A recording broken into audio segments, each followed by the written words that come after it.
CBS 17 is your local election headquarters. The Postal Service sending out notices to leaders in North Carolina and other swing states, saying there's a risk that ballots requested close to the deadline will not be returned by the mail in time to be counted. This is happening as President Trump says he's opposing more funding for the Postal Service. Our Capitol reporter Michael Hyland is getting answers in Raleigh. Michael, you talked to the Board of Elections to find out how voters can ensure their ballots get in on time.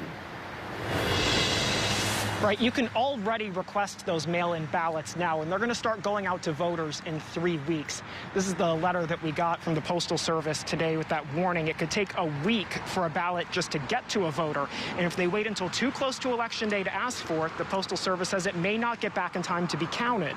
So far, 8 times as many voters have requested to vote by mail in North Carolina this year compared to this same point in 2016. In a call this week, President Trump said he supports North Carolina's absentee by mail process because it's secure. But he's saying he's not supporting increased funding for the Postal Service right now because of unsubstantiated claims that there would be widespread fraud in states that do all mail-in voting.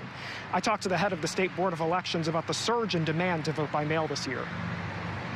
There is a high demand on the Postal Service this year with increased absentee by mail voting and all mail balloting in some states.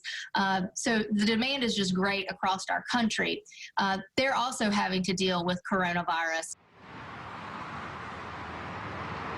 Under state law, your ballot has to be postmarked by Election Day, but the Postal Service is saying mail it in by the 30th of October to meet the deadline for it to arrive at the elections office. Coming up at 6, I'll have more on the safeguards in place for North Carolina's vote-by-mail system and why you can actually avoid sending it back by mail if you do get a ballot that way. Live in Raleigh, Michael Hyland, CBS 17 News.